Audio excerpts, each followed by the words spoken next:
Incroyable. Salut à tous. Bienvenue pour ce petit tutoriel sur Substance Painter. Alors du coup, j'ai parlé avec ce bon vieux Yorick des choses à couvrir. Et du coup, je pense que je vais un peu reprendre les bases, juste histoire qu'on soit tous sur la même longueur d'onde sur les choses à garder en tête pour coller à la DA de notre petit projet. Du coup, déjà, avant toute chose, le baking à faire toujours avant de commencer à texturer, au cas où. Je reprends vraiment les bases, mais voilà, c'est hyper important. Baking, du coup, c'est ici.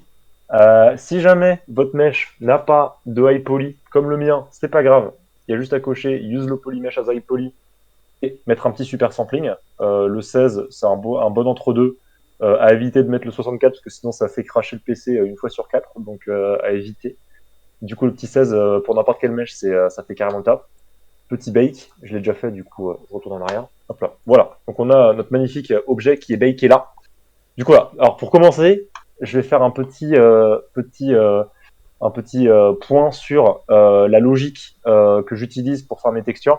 C'est hyper simple, vous verrez. Mais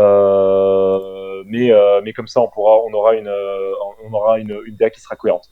Du coup, ça commence par un petit fill layer pour la base color, bien entendu. On trouve une couleur au pif qui nous plaît.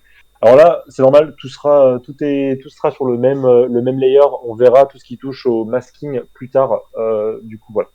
Mais du coup, voilà. Donc, quand vous créez un fill layer pour mettre votre première couleur, faut toujours décocher les maps de texture dont vous n'avez pas besoin, parce que sinon ça va créer des informations qui sont pas nécessaires lors des exports de maps de texture, et on veut pas ça.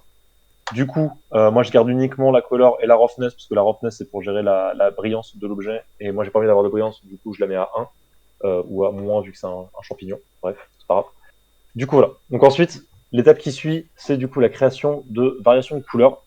Du coup, c'est un workflow un peu différent, c'est donc là on commence aussi avec un fill layer, on met par-dessus un black mask, et dans le black mask, on remet un fill layer.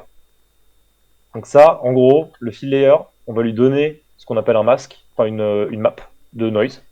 Voilà. Donc Substance, il a des maps de noise qui sont trop cool, qui s'appellent des grunge maps.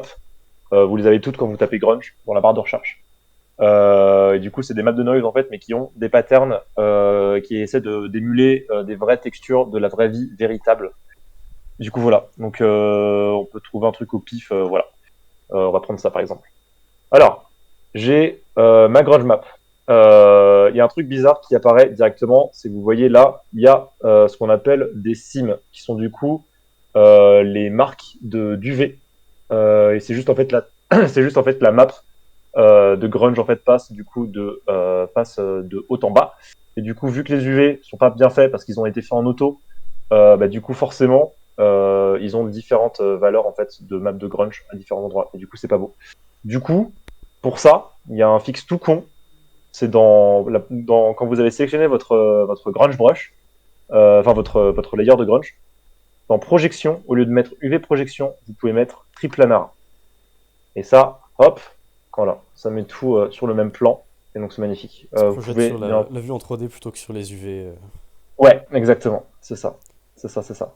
Alors, il peut y avoir quelques trucs un petit peu sauce quand vous jouez avec votre truc, mais globalement, il y aura plus du tout des UV, il y aura plus du tout des sims en fait qui seront aussi marqués. Et ça va faire une sorte de blend en fait si vous touchez à l'orientation de la grange là. Disons qu'à distance de gameplay, c'est tout à fait satisfaisant. Ouais, ouais, ouais, tout à fait, tout à fait. Du coup, voilà. Du coup, alors attends, je vais prendre une autre grange map parce que celle-ci est pas folle. Mais voilà. Donc là, on est dans l'optique du coup de faire des variations de couleurs. Du coup, une fois qu'on a la grunge map, on a un design qui nous intéresse, on a trouvé une couleur qui nous va encore mieux. Voilà, c'est super. C'est moche. Hop, tac. Mais c'est pas grave.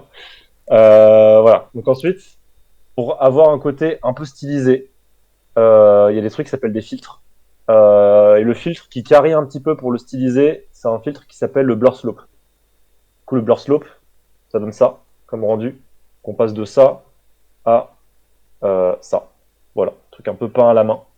Bien entendu, on peut varier l'intensité du blur slope, jusqu'à avoir un truc qui a plus aucun sens. Mais voilà. Et du coup, ce côté un peu peint à la main, en ayant une jolie couleur et tout, et en gérant avec l'opacité, on peut avoir en fait assez facilement. Alors, attends, je vais trouver une couleur qui se voit un peu mieux. Mais du coup, en variant avec l'opacité, en fait, on peut assez rapidement avoir du coup des petites variations de couleurs sans que ça gêne en fait la lisibilité du truc. Petit rendu Donc, faut pas façon hésiter. aquarelle. Ouais, c'est ça, c'est exactement ça. Et en plus, du coup, bah, ça peut en fait ça peut en plus s'additionner. Donc, on peut vraiment varier, par exemple, le seed. Le seed, c'est la génération procédurale de la noise map en question. Donc on peut varier le site pour trouver quelque chose d'autre, mettre une autre variation de couleur, voilà, et puis juste faire des couches de petites couleurs comme ça pour donner un côté un peu texturé, un peu sympathique à l'œil, ce qui n'est pas le cas de cet objet, mais voilà. Du coup, ça c'est la partie color variation, c'est ce que j'ai fait pour tous les objets qu'on a texturés pour l'instant. C'est cool si vous pouvez garder cette DA parce que c'est le côté peint à la main, je pense que ça va rester. Voilà. Donc ensuite, on a du coup les couleurs, on a du coup les variations de couleurs, c'est cool, on est content. Tac.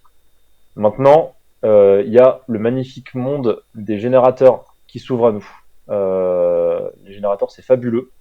Qu'est-ce que c'est les générateurs?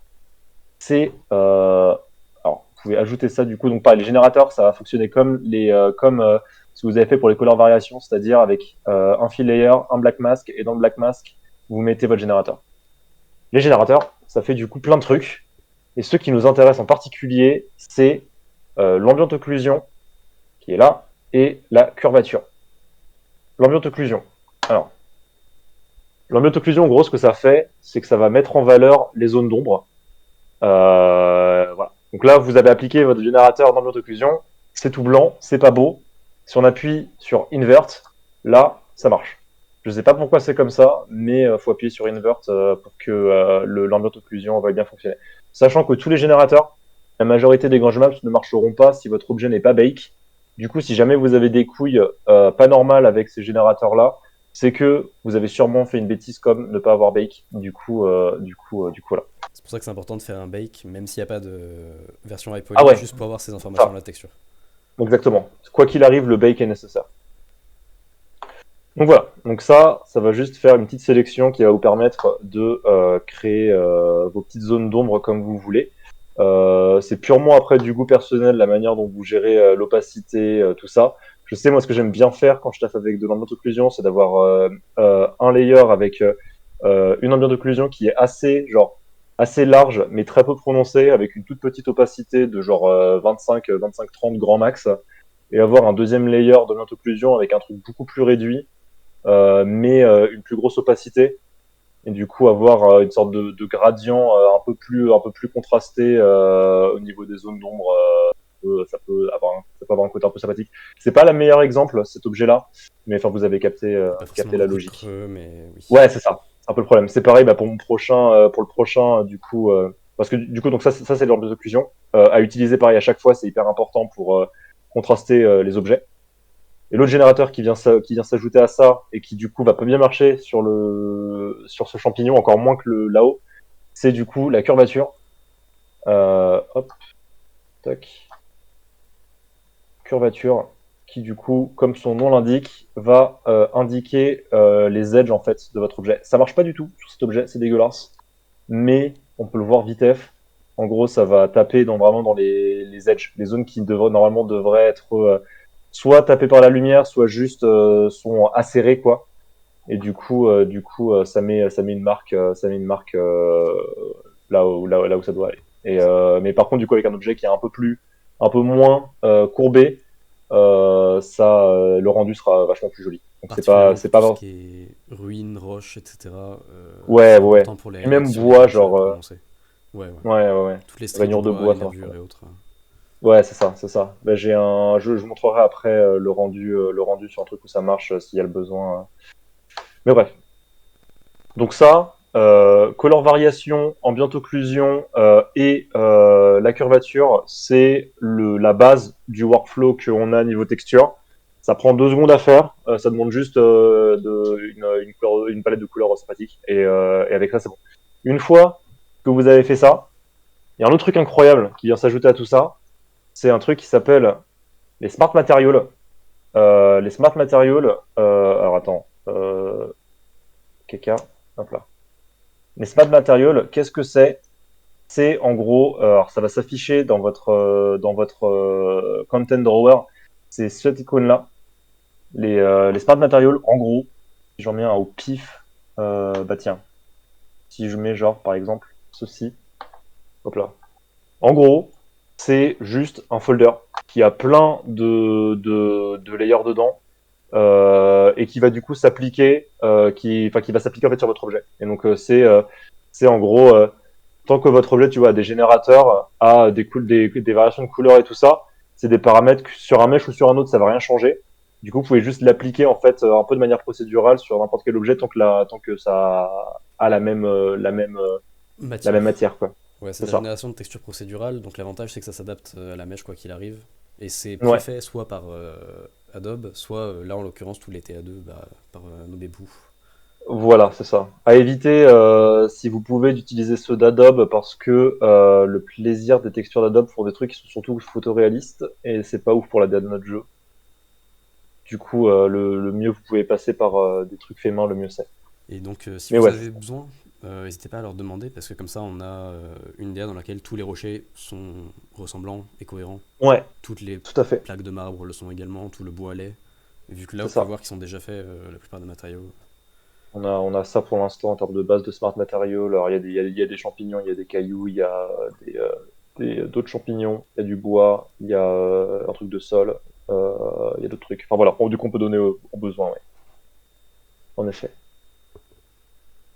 Euh, Écoute, voilà, c'est la logique des smart materials, c'est trop bien, c'est assez simple d'utilisation. Voilà, voilà. Et donc, ensuite, dernier point de ce tutoriel de qualité, c'est l'utilisation du masking.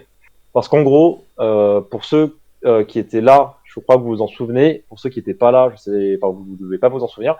En gros, dans les besoins que nous on a en TechArt pour vos exports de modèles 3D, c'est qu'en gros, à moins que ce soit animé, mais ce qui risque pas de pas être le cas des props que vous ferez, faut que tous les éléments de vos props soient attach pour que quand nous on l'exporte quand on l'importe dans Unreal, on n'ait qu'un seul objet importé et pas 85 qu'on doit mettre ensemble, grouper ensemble dans la map.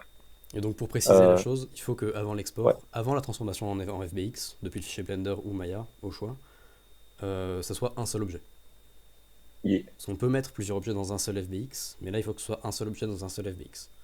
Si C'est vous ça. ouvrez vos textures, enfin pardon vos UV, et que vous voyez que vous avez qu'une partie de l'objet, c'est pas bon, faut qu'il y ait vraiment tout. Ouais, exactement. C'est pour donner l'exemple, pour ce champignon-là, normalement, j'ai un élément pour le chapeau, j'ai un élément pour le dessous du chapeau et j'ai un élément pour la tige, le pied. Mais tous mes UV rentrent sur la même map UV parce que je les ai attach avant de l'exporter sur Substance Painter. Du coup, voilà. Et donc ça, en gros, ce que ça va nous permettre, c'est déjà donc de gagner du temps sur Unreal quand on va importer les mèches, mais aussi de gagner du temps quand on va faire les textures, parce que là, au lieu en fait, enfin quand on va importer les textures d'Unreal, parce qu'en gros, le problème d'avoir plein d'éléments différents, c'est que ça va en fait créer des textures setlist, ce qui est cool parce que du coup, ça permet de fragmenter les textures facilement, mais c'est chiant parce que quand on fait des textures, au lieu d'avoir une seule map de texture avec toutes les informations de tous les objets dont on a besoin, on aura genre 5 base colors différentes, 5 maps de roughness différentes, 5 maps de normal, et du coup c'est insupportable parce que nous on doit faire genre 5 instances de matériel sur Unreal, du coup c'est pas opti en termes de temps. Du coup, pour une fois que vous avez attaché votre objet, qu'il est importé dans Substance Painter, vous voyez que vous avez qu'un seul texture setlist, il y a un souci qui vient, c'est que quand vous appliquez vos textures ou votre il est tard. Votre smart material, ça s'applique partout. Du coup, c'est dégueulasse. Alors là, il y a un super truc qui arrive pour vous aider dans ce genre de situation. C'est un truc qui s'appelle le masking. Du coup, là, vous avez votre smart material, qui est du coup donc un folder. À votre folder, vous allez ajouter un black mask et donc voilà.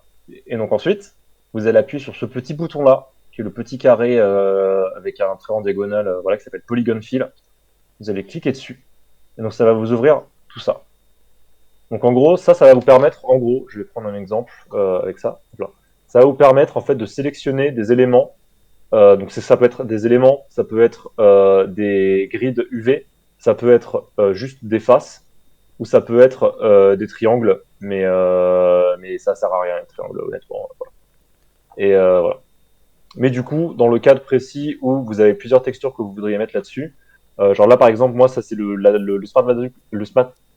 Ce mot est dur à prononcer. Le smart material à utiliser pour le pied. Le SPSM. Euh, ouais, le SM, voilà, c'est ça. Le SM à utiliser pour le pied. Du coup, moi, je vais juste en mode élément. Que du coup, c'est un élément qui a été certes attaché avec le reste, mais ça reste un élément qui est séparé de l'objet. Du coup, je vais dans Mesh Fill, je clique sur mon élément et c'est bon. Ça a été isolé et du coup, voilà. À savoir que là, ça Ensuite, marche parce que la topologie est plutôt clean. Pour tous les éléments qui auront été sculptés puis décimés, qui n'ont pas forcément une topologie ultra exploitable comme ça, qu'on pourra sélectionner vertex par vertex, vous pouvez juste aussi prendre une brosse et peindre le masque comme on ferait sur Photoshop. Forcément, la transition tout à fait. sera un peu moins clean, sauf si vous y passez vraiment très longtemps, mais à distance de gameplay, c'est pas flagrant. Ouais, tout à fait, tout à fait. Euh, ouais, j'ai rien à rajouter à ça. C'est très vrai.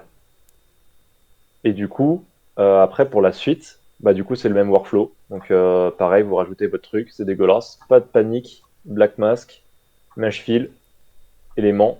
Ça clique là. Et c'est bon. C'est isolé. C'est la Voilà. magie. Voilà, c'est tout. Et donc, une fois que vous avez fait ça, vous allez dans File, Export Texture. Ok, il y a un autre truc qui vient de se rajouter que j'avais pas pris en compte. Faudra qu'on fasse un deuxième tutoriel, Yorick. C'est DLC. T'as dit quoi? C'est DLC. C'est exactement. En gros, ok, on fera un autre tutoriel qu'on vous enverra demain parce qu'il faut que je me remette en tête comment ça fonctionne parce que j'avais essayé de le montrer à Mathis il y a quelques jours et ça marchait plus. Du coup, je me remets la chose en tête et on vous envoie ça demain. Mais en gros, il faudra en fait faire un Un template preset. d'export. Vous inquiétez pas, c'est simple.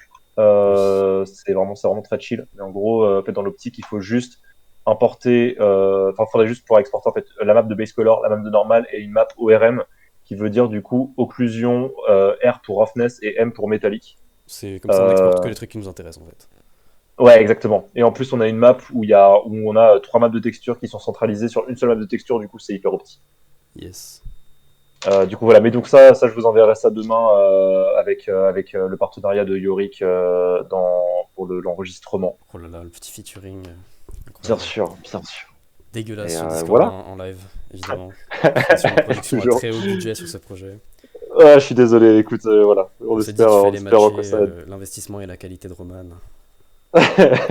Super. Écoute, non mais voilà, hein. Allez, Voilà, bah coupé. voilà. Au revoir. Ciao ciao. Bisous. Travaillez bien. Ciao. Idem.